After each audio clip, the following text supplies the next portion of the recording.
del rol que tenían las damas, las primeras damas, ¿no? Que pues es algo ahí un poco entre turbio, hay varios libros también que han abordado, por ejemplo, el de Francisco Cruz, ¿no? Las damas del poder y cómo esta figura de la primera dama pues ha sido pues una figura un poco entre contrastada, digamos, porque pues hay muchas mujeres que han aprovechado esta posición de poder y al lado de un hombre que lleva las riendas del país, pues para igual desde crear instituciones, ¿no? Gracias a ella, a una mujer, tenemos ahí al DIF, ¿no? Que fue una mujer que aborda a Francisco Cruz, creo que es María, no, Eva Sámano, ¿no? Eva Sámano, la más querida y que bueno, pues gracias a ella tenemos el DIF, pero justamente cómo aprovechan estas posiciones de poder para ellas también ejercer este poder. Si nos pudieras ayudar, Tere, como para ir arrancando esta participación tuya, pues desde el feminismo, ¿cómo se ve esta figura de la dama, de las damas presidenciales, primeras damas? Eh, bueno, creo que estamos como en una coyuntura interesante en estas semanas por la centralidad que está adquiriendo Beatriz Gutiérrez Müller al término del sexenio en ocasión de la publicación de su libro. Y al mismo tiempo, pues a unas semanas de que la primera presidenta mujer tome funciones, ¿no? Entonces, estamos así como en la salida de esta primera, no primera dama, y la entrada de la primera presidenta. Creo que el panorama es interesante y creo en realidad que la importancia en términos simbólicos de que Claudia Sheinbaum tome el poder opaca un poquito el debate que podría causar el recambio de la figura de la esposa o de la pareja sentimental de quien ocupa la presidencia, ¿no? En este caso, Beatriz Gutiérrez Müller. Me parece que ha sido un perfil interesante. No quiero yo abocarme a la idea de que tiene un doctorado, de que es académica, de que es escritora, porque creo que ahí cabemos un poco en la idea de que una mujer con esos atributos destaca, como si nosotros deberíamos pensar que la pareja sentimental de un hombre poderoso, pues a fuerza debería ser como un adorno, ¿no? O una mujer de carácter ornamental. Entonces, no me llama tanto la atención como su perfil académico, que es en lo que más se ha tomado o lo que más ha capturado la atención, sino que cambió y viró hacia un esquema en el que la pareja sentimental de quien ocupa la presidencia no es un elemento nocivo en el debate público y en la política pública. Pienso, no voy a pensar en las primeras damas del viejo PRI que ha estado súper documentado y ha capturado no solo las esposas, sino las amantes de los presidentes del régimen de partido de Estado, sino me voy a pensar desde la así llamada transición a la democracia para acá, ¿no? Y la verdad es que las figuras de las primeras damas han sido piezas muy nocivas, muy feas de la vida pública nacional, no solo en cosas que duelen, y ahí tenemos la corrupción de los Vibriesca, ¿no? En el caso de Martita Sagún, o de una manera mucho más horrible e indignante y agraviante, el papel de Margarita Zavala y su familia en casos como la guardería ABC, ¿no? Los sexenios del PAN estuvieron teñidos por la participación funesta de las primeras damas en los escándalos más dolorosos del sexenio y como figuras políticas también partícipes en el debate público de una manera bastante negativa, ¿no? Y hoy día todavía Margarita Zavala, Marta Sagún parece que por lo menos de los reflectores se retiró, no así Margarita Zavala, que sigue siendo ya en declive y en decadencia, pero una figura que incluso le sobrevivió a un Felipe Calderón que no puede pisar tierra mexicana sin ser repudiado, ¿no? Y ella y sigue entrevistada en el Riachuelo Rosa del otro día, y etcétera, ¿no? Y después una Angélica Rivera, que fue parte importantísima de la construcción televisiva y mediática del personaje Peña Nieto, ¿no? Peña Nieto no se hubiera podido entender como fenómeno emergente y producción televisiva con este guionista de telenovela de Televisa sin su mujer de telenovela, y eso fue Angélica Rivera, que si bien no tuvo una participación tan funesta en asuntos públicos como la guardería ABC, pues estará toda la vida marcada por el escándalo de la Casa Blanca, ¿no?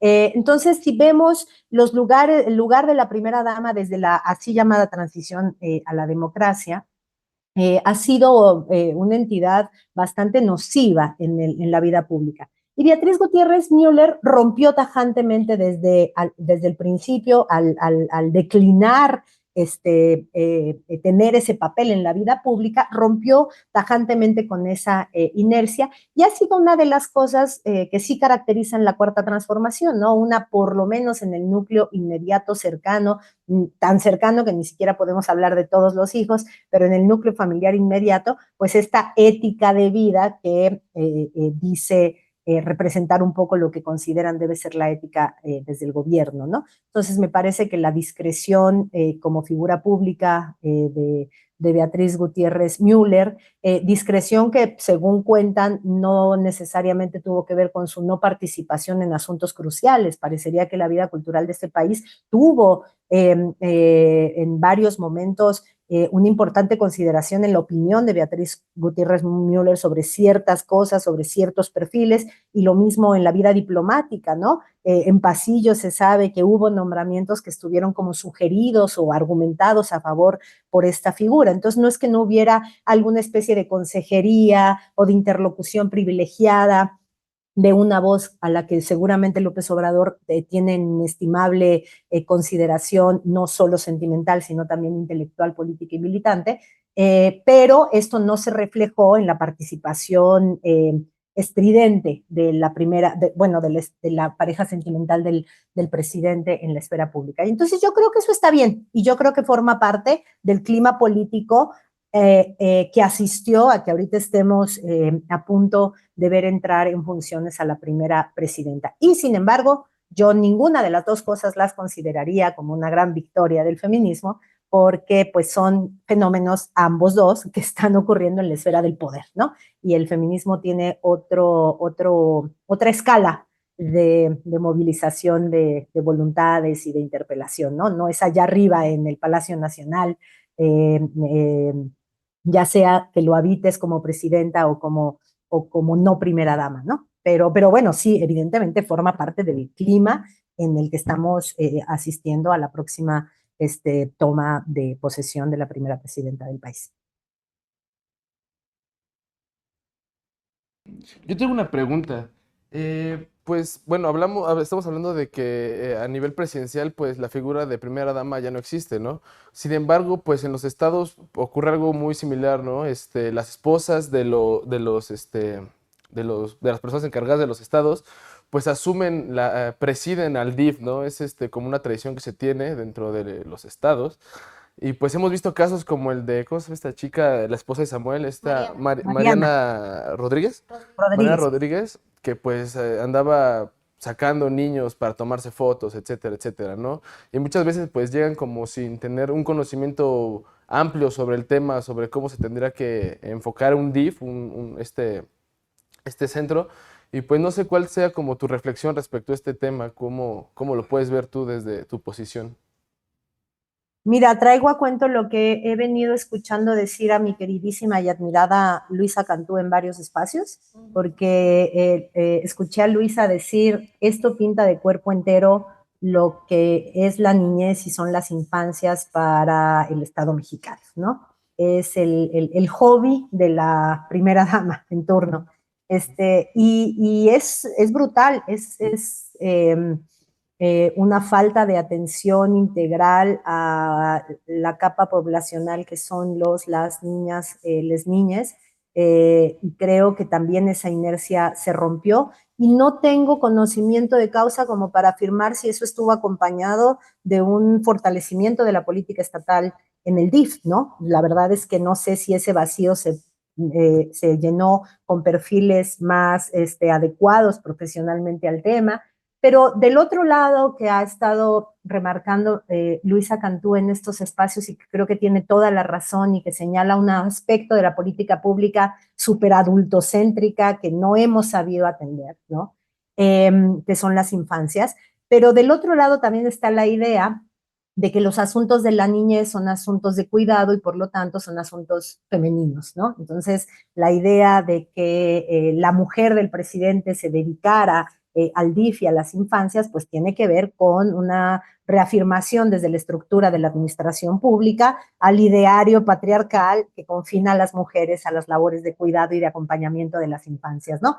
Entonces, bueno, yo felizmente considero superada esa etapa, muy felizmente ya creo que nos queda muy atrás ese tiempo porque estamos entrando no al tiempo en el que ya no hay primera dama, sino el tiempo en el que habrá primera presidenta, ¿no? Y de todos modos creo que estas consideraciones que haces, Camilo, son muy importantes para que repensemos la forma en la que en México trabajamos desde la política pública a nuestras niñas, niños, niñas, ¿no? Hola, Tere, Cau Hola, Sereno Cau. acá, un poco mojado, pero aquí estamos al tanto. Oye, ¿puede haber un feminismo silencioso en este país tras de un presidente o en cualquier espacio público? Híjole, yo creo que Beatriz Gutiérrez Müller sabía que nos iba a poner a hablar de esto, porque si no, no entiendo cómo se le ocurrió este título. O sea, es un título que es extraño, porque es un título que grita mucho, ¿no? O sea, suena fuerte. O sea, dices feminismo silencioso y todo el mundo te voltea a ver porque es algo que tienes que escuchar, porque aparentemente es un contrasentido, ¿no? No solo por se ha dicho mucho y se ha centrado mucho el debate con, ay, qué raro hablar de feminismo silencioso cuando últimamente en este país las mujeres sobre todo lo rompen todo, gritan muy fuerte y lo quieren quemar todo y nos pegan y pintan las paredes y destruyen los movimientos, así como frente al feminismo ruidoso, el feminismo silencioso, ¿no? Sino porque parecería ser omisión del hecho de que la voz alta para el caso del movimiento de las mujeres y el movimiento feminista no es una forma de lucha o un temperamento especial, como si hubiera temperamentos movilizatorios más tranquilos, pausados y en quedito, y temperamentos más luchones, aguerridos y gritones, sino que el alzar la voz pues tiene que ver con toda la historia de silenciamiento que las mujeres tenemos incluso en los espacios de izquierda y militantes, ¿no? Cuántas compañeras que militan en distintos espacios no han sido testigos de que hay que alzar la voz para que se te escuche, ¿no? Entonces, el alzar la voz en el feminismo no es solo un temperamento movilizatorio peculiar como lo podría ser en otros actores, ¿no? Así de, ay, el normalismo grita, sí, pero el alzar la voz en el caso de las mujeres tiene que ver con toda la historia del silenciamiento patriarcal, ¿no? Y entonces se ha reivindicado la voz alta. Y de pronto aquí tenemos una reivindicación muy paradójicamente altisonante de un feminismo silencioso. Yo de principio pensaría que no, y desde que la editorial me hizo favor de hacerme llegar un ejemplar, la verdad es que empecé escéptica. Me puse a leer el libro y, y pues creo que estoy más escéptica, pero por lo menos ya no estoy tan prejuzgada, tan prejuiciada. Les voy a contar un poco lo que plantea la autora respecto a esto, que es el feminismo silencioso. Ella dice que no se va a meter en debates teórico-militantes políticos del debate feminista, y entonces ahí es un poco tramposa, pues porque nos calla la boca a todos los que desde alguna postura de ese debate militante le podríamos decir, no tienes razón, porque en virtud de lo que plantea la interseccionalidad, bla, bla, bla, porque desde el principio dice, no lo voy a hacer, ¿no? Entonces, ella plantea que para ella feminismo será, y que es una definición suya, que no abreva de ningún debate académico ni político, que el feminismo es para ella simple y llanamente el querer, o sea, el aspirar a que todas las mujeres sean aceptadas como iguales en todos los ámbitos. Es decir, el feminismo es como un estado de ánimo muy básico, elemental, es querer que las mujeres sean tratadas como iguales, ¿no? Y después dice, en esta aspiración muy genérica, puede tomar varias formas y varios temperamentos y hace una distinción entre tres posibilidades. Hay un feminismo al que no le pone nombre, pero es el feminismo que demanda, sería, entiendo yo, el feminismo ruidoso, el feminismo que grita o que por lo menos habla en voz muy alta, en tono muy alto, y ese feminismo es el que demanda, el que protesta, el que interpela, el que le habla al poder, pero también el que en el horizontal dice el violador eres tú y al mismo tiempo dice el Estado opresor es un macho violador y todo ese feminismo, ¿no? Hay otro feminismo silencioso, que es un feminismo que nuevamente es mucho más un modo de estar en el mundo, más que hacer cosas voluntariamente en el mundo en cierta dirección. Y lo define de la siguiente manera.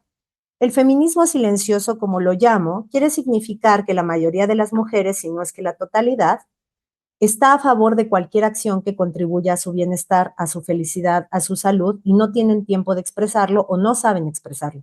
No tienen dónde exponer sus quejas o consideran que el buzón las detiene y tratan de resolver sus pesares, dificultades y viven sus logros y alegrías, los que todos los seres humanos tenemos. No racionalizan de más y esto no significa que no piensen. Yo misma me considero feminista silenciosa.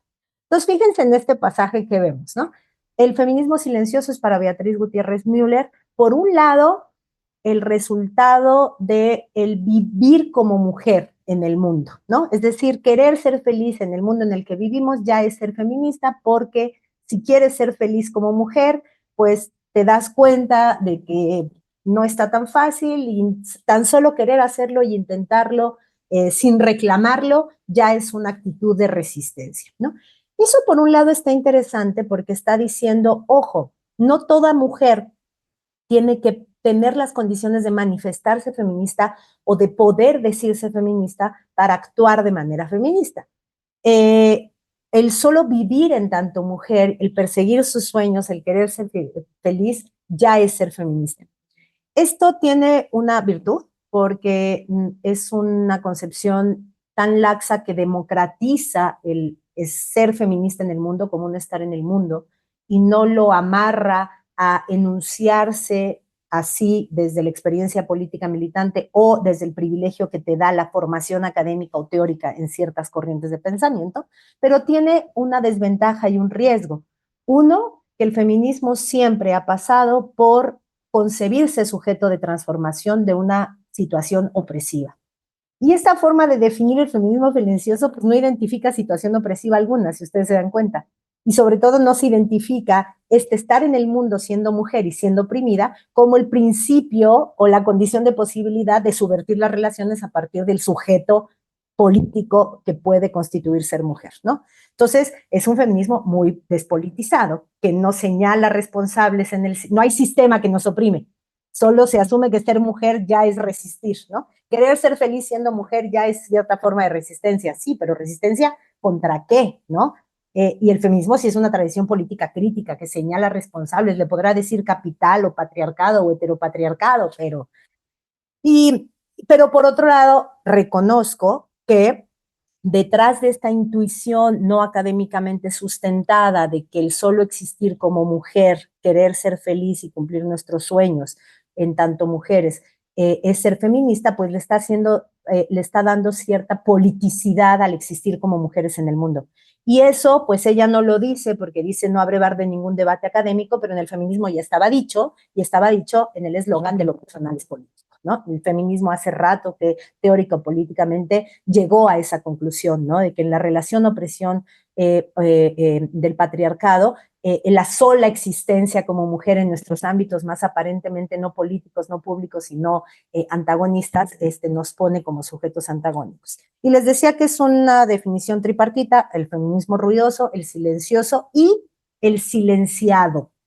Y en el silenciado, Beatriz dice, también existe el feminismo silenciado. Si el primero puede ser una actitud, fíjense, el silencioso es una actitud, ¿no?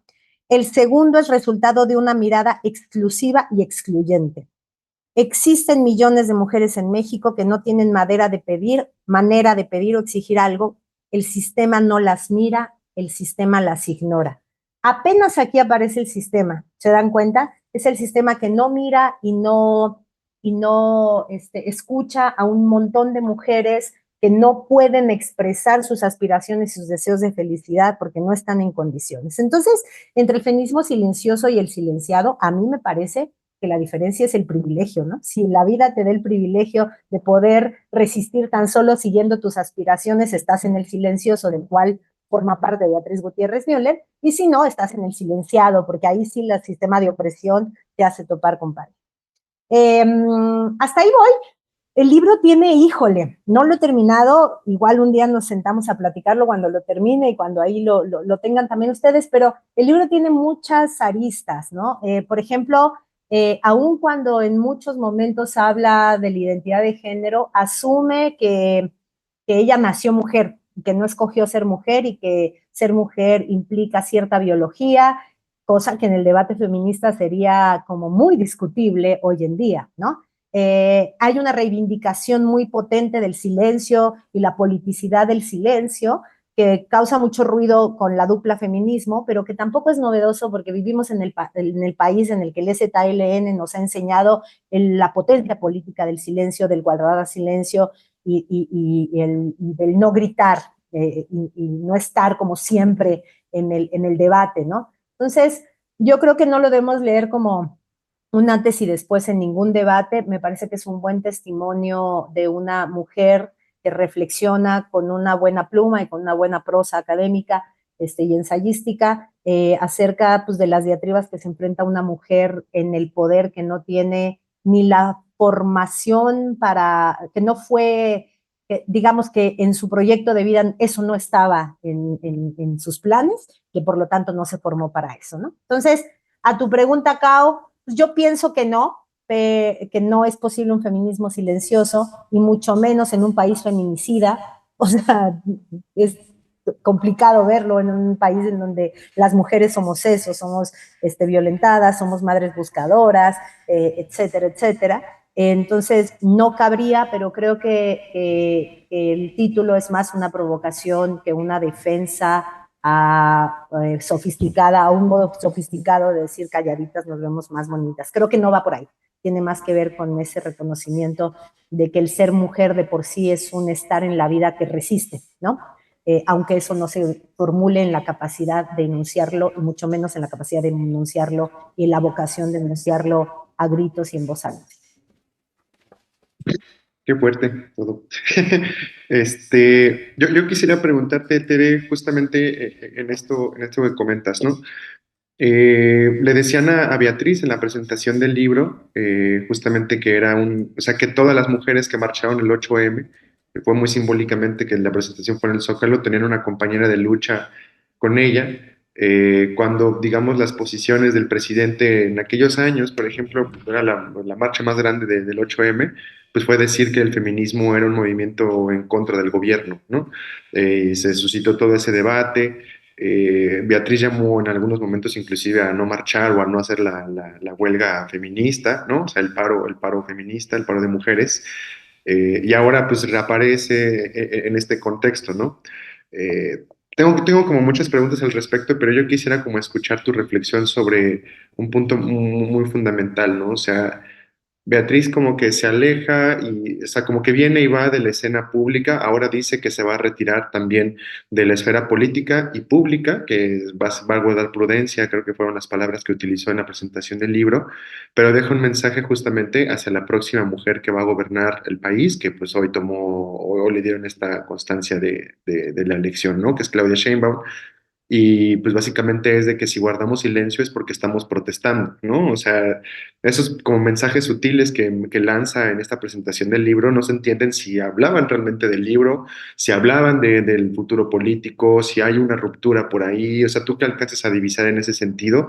Y pues bueno, ¿no? O sea, ¿cuál es, digamos, la idea de feminismo que nos espera con Sheinbaum en los próximos 6 años? Porque sí ha hablado de eso, pero yo no logro cachar por dónde, a lo mejor por falta de herramientas teóricas o lo que sea, pero pues yo quisiera como escuchar ese análisis y reflexión tuyo.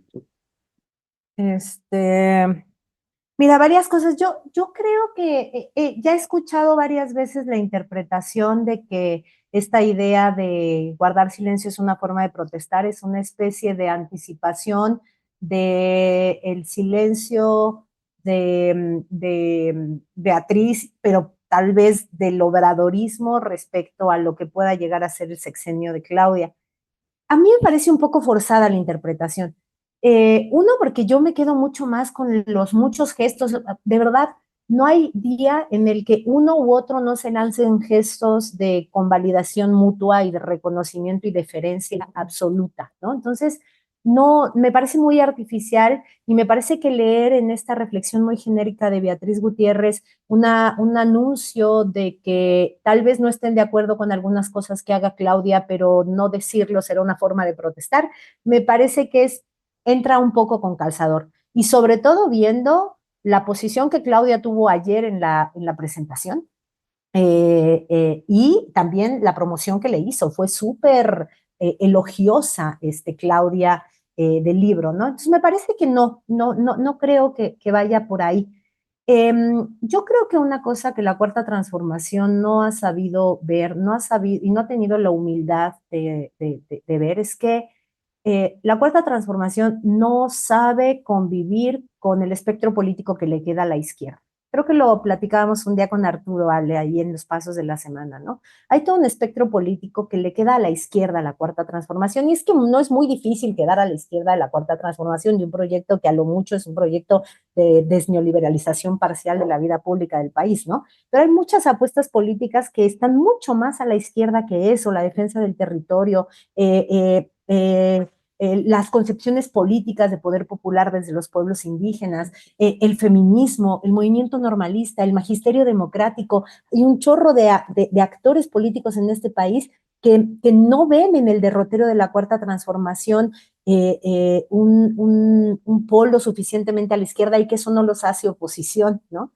O por lo menos en lo que hemos entendido nos hemos dado a llamar por oposición, como este esfuerzo de la derecha por retomar las riendas del poder público, ¿no? Entonces, creo que la Cuarta Transformación no ha sabido cohabitar con quienes le quedan a la izquierda, y el feminismo es uno de esos, ¿no? Creo que el feminismo de Beatriz Gutiérrez Müller no le queda a la izquierda a la Cuarta Transformación, ¿no? En ese sentido no es el feminismo del 8 de marzo, ¿no? Y creo que ella tendría la misma torpeza que ha tenido López Obrador, pero también Claudia Sheinbaum al frente del gobierno de la Ciudad de México con el tema de la glorieta, por ejemplo. No han tenido la humildad de reconocerse corridos hacia el centro respecto a los horizontes políticos y los proyectos de estos actores. Creo que eso va a seguir pasando, Ale. La incorporación de perfiles mujeres al equipo de Claudia Sheinbaum no nos tendría por qué esperanzar en términos de que el obradorismo y la Cuarta Transformación sepa convivir más humildemente con el espectro político que le queda a la izquierda, con un espectro político que sí ha sido muy gritón, muy altisonante, muy lo que quieras, pero es un espectro político que en este país necesitamos un pulmón que respire a la izquierda de la Cuarta Transformación, porque hay muchos pulmones que le respiran a la derecha, ¿no? Entonces, y muchos voces al oído que le hablan a la derecha, ¿no? Entonces, yo esperaría que conforme avance el sexenio de la primera presidenta, pues el gobierno sea más humilde para reconocer ese espectro político que le queda a la izquierda. Pero ese no es el de Beatriz Gutiérrez Müller, porque el de Beatriz Gutiérrez Müller, que yo alcanzo a leer en las unas 100 paginitas que llevo del libro, es un feminismo muy poco político. Y es un feminismo muy cercano, sí con referentes progresistas y lo que quieras, pero es un feminismo pues como de una versión no liberal ni burguesa, pero sí bastante edulcorada de que el cambio está en uno, ¿no? La verdad, o sea, es un libro que transita entre la filosofía, la historia y una, no le quiero yo denominar autoayuda porque no, pero un poco sí, o sea, en realidad sí le quiero decir. Y eso es muy poco político, o sea, no es un texto político, no es un texto político, lo único que tiene de político ya está en el título. A mí me gustaría preguntarte, por ejemplo, bueno, evidentemente esta posición que tomó Beatriz Gutiérrez respecto a, pues, mantenerse, a no darle continuidad a esta figura de la primera dama, pues, y de no pronunciarse, digamos, pues respecto a varias cosas, fue algo que ella eligió, y no porque no tuviera que decir, ¿no? Sino porque, pues, parece que así ella lo decidió. Incluso parece, por lo que yo también he escuchado decir de Luisa Cantú en algunas entrevistas, pues que Beatriz parece que en el libro da una explicación del por qué pues se mantuvo así, ¿no? Distante, digamos. Pero hay una crítica también de algunos grupos en donde pues se podría señalar o criticar a Beatriz, precisamente porque ya estando en el poder, quizás se hubiera esperado, ¿no? Es decir, de algunos grupos feministas se hubiera esperado que ya ella estando en esta posición de poder, pues que hubiera empujado un poco más las agendas feministas y muchos temas que son importantes para las mujeres, pues ya que estaba ahí, ¿verdad? En esta posición, pero pues no lo hizo. Entonces, ¿tú crees que, bueno, evidentemente tuvo toda la libertad de decidirlo, ¿no? De permanecer así, digamos, como con bajo perfil, pero ¿tú qué opinas respecto a esto? O sea, ¿sí crees que pues ya estando en esta posición se deben de adoptar posicionamientos, digamos, un poco más que ayuden a movilizar ciertas pues, exigencias del feminismo?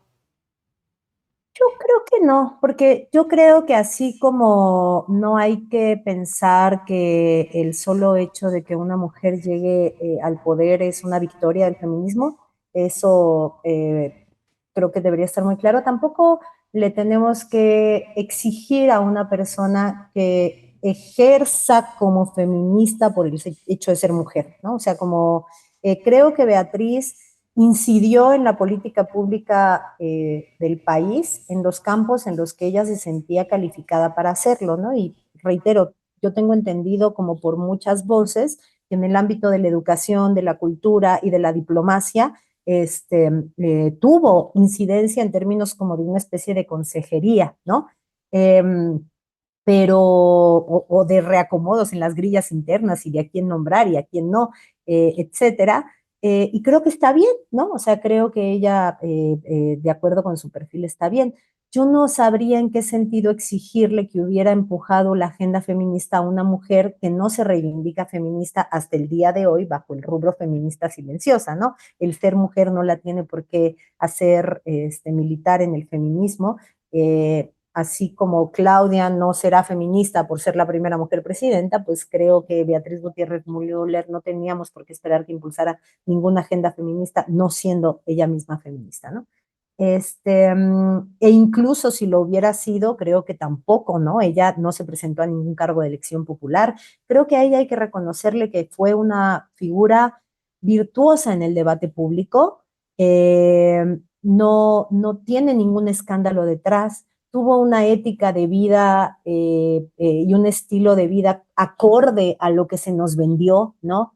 La vio difícil en algunos momentos, su hijo sufrió una violencia indecible y por ello también ella como madre y como mujer, ¿no? Todo cuestionamiento hacia el hijo de la pareja presidencial, en realidad recayó mucho más hacia Beatriz Gutiérrez Müller, porque también hay una división afectiva de las afecciones, ¿no? Cuando a uno le critican al hijo, el papá puede salir bastante indemne porque la mala chamba la hizo una, ¿no? Entonces, obviamente, le pesó mucho más a ella que a él, ¿no? Entonces, me parece que a pesar de estar bajo este fuego, que es un fuego que debe ser dolorosísimo, indignante, ella mantuvo una posición bastante virtuosa en el debate público, a la que yo no reivindicaría bajo el silencio y la discreción, ¿no? Porque soy absolutamente contraria a la idea de que calladitas somos más virtuosas, sino a romper con una inercia en el que la pareja, las esposas de los presidentes tenían una, reitero, ¿no? Lo que decía al principio, tenían una presencia muy nociva, ya sea en temas de corrupción, así, y de estilos de vida.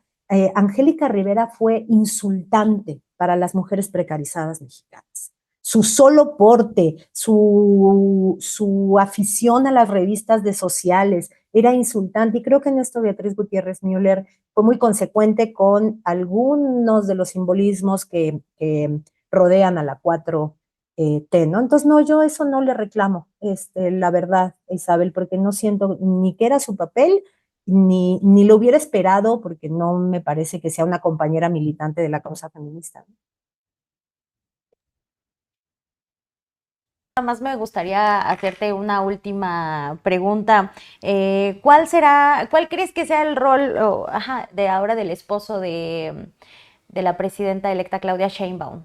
Obviamente no va a ser Primero damo, ¿no? primero ¿Cómo? damo ni nada de... Primer señor, ¿no? No sé. Sería bueno que le dijéramos a Noroña cómo lo va a decir, ¿no? Va a decir primero damo o primera dama, porque es un mote que bueno, vamos a ver, o primer damo, o cómo va a decir. Mira, creo que lo que cabe esperar es que sea acorde a lo que hemos visto durante la campaña, ¿no? Creo que ahí el perfil de Claudia Sheinbaum sí es muy interesante como mujer militante, y eso es interesante del fenómeno Morena, además, no solo de Claudia Sheinbaum. O sea, si vemos la construcción de liderazgos como de la generación de Claudia o de Clara Brugada, ¿de dónde vienen esos liderazgos políticos de Morena? Porque los liderazgos masculinos de Morena vienen pues, o de la transición de la corriente democrática del PRI, ¿no? De esa como generación, ¿no? El propio López Obrador. Y ahorita estamos asistiendo al encumbramiento de perfiles de mujeres, bueno, y si pensamos en muchos, en Monreal, en Ebrard, ¿no? O sea, toda esa camada, también la de Adán Augusto en Tabasco, o sea, todas esas son camadas de una clase política que era clase política, ¿no? Y hay una importante camada de liderazgos femeninos que viene de movimientos. Y la experiencia política de construirte como liderazgo en los movimientos es una experiencia que ahí sí a fuerza te hace devenir de cierta manera feminista. ¿Por qué? Porque la primera batalla que seguramente Clara Brugada libró, y hay un testimonio muy bonito en video de una Clara Brugada contándonos la historia de las mujeres en el movimiento urbano popular y cómo tenían que contrarrestar todos los días la misoginia de los compañeros militantes, también es la experiencia de Claudia Sheinbaum en el CEU del 86. Yo ahí lo veo con un poquito más de cercanía, porque de otra generación, pero fue el movimiento donde yo empecé también a militar políticamente, y era un ambiente absolutamente misógino, absolutamente misógino. Y la construcción de un perfil militante ahí, pues a fuerza te hace acuerparte colectivamente con otras compañeras militantes, y creo que la experiencia de estos perfiles cabe hacer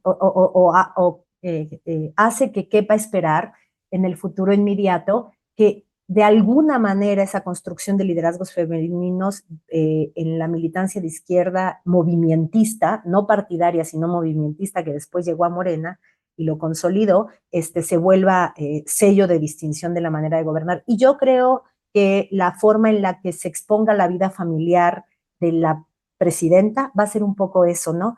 Claudia no nos va a vender la historia de una familia feliz como valor propio. No nos va a vender y no lo hizo en campaña, y se agradece que no lo haya hecho. Y Clara Brugada tampoco. Y Clara Brugada no necesitó de presentarse emparejada y felizmente casada en núcleo familiar funcional, de familia tradicional, para ofrecerse como oferta política, ¿no? Entonces creo que eso, por supuesto, hace parte de las conquistas simbólicas del movimiento feminista, pero yo creo que también es una peculiaridad de la construcción de liderazgos femeninos desde los movimientos que ha cristalizado en Morena, y eso para adelante es interesante, creo. Pues mira, aquí rápidamente, Jecatl, aquí en el chat nos pregunta, ¿cómo encaja el feminismo silencioso con la saxofonista María Elena Ríos de Oaxaca, atacada con ácido, cuyo agresor acaba de ser liberado? Sí. Bueno, además de que la última noticia al respecto, creo que se echó para atrás la liberación, ¿no? No sé si alcanzó a ser liberado porque ya no monitoreé la noticia hoy, pero no, una jueza lo sí, echó para atrás, siguen en la pues cárcel. invalidó. Pero fíjense qué interesante que todavía no conocíamos la noticia de que se había echado para atrás esa determinación cuando Beatriz Gutiérrez Müller estaba presentando con todos los reflectores encima su libro Feminismo Silencioso, ¿no? Pues entonces, pues sí, yo le diría a Katl, pues ya lo dijiste, ¿no? O sea, es como el país pintado en cuerpo entero, ¿no? La mujer que habita el Palacio Nacional reivindicando el silencio, mientras una saxofonista que vive justo de sacar hermosos sonidos de su capacidad de interactuar con ese instrumento, y de soplar bien fuerte, pues tiene que gritar en redes, ayúdenme porque están liberando a mi agresor, ¿no? Entonces, pues creo que en la pregunta lo respondió él mismo, es una paradoja y una contradicción tremendamente dolorosa. Tere, pues te queremos agradecer muchísimo que nos hayas acompañado otra vez en esta emisión de Disrupciones. Y pues bueno, vamos a tomarte la palabra para que después, ya que hayas terminado de leer el libro, reflexionemos un poco más sobre pues el tema, ¿no? Que es muy Sí. polémico también, pues porque esta figura de las primeras damas también lo abordabas ahorita sobre la construcción de la familia, ¿no? Es decir, o sea, creo que por ahí sí Claudia fue a dar la noticia con Marta de Baile, que me acuerdo que Dani Pastrana decía, pero ¿por qué hace eso? O sea, es innecesario, ¿no? Que haya tenido que ir a dar la noticia con Marta de Baile, pero bueno, fueron ahí, pues a lo mejor cuestiones de, no sé, de campaña, de asesoramientos, no lo sé. Pero entonces, pues bueno, ahí queda esta promesa para que Tere regrese con toda nuestra audiencia acá de Disrupciones. Te agradecemos un montón que hayas corrido después de la universidad, Tere.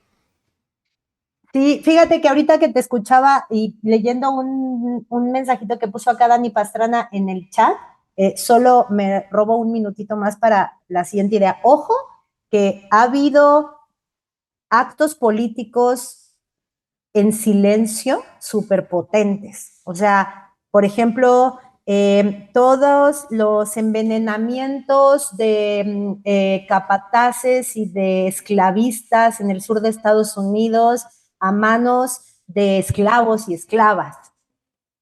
Eso es un feminismo silencioso, por ejemplo, ¿no? O sea, el acto de la mujer esclava que envenena al dueño de la finca que la ha abusado durante años, eso es un feminismo silencioso.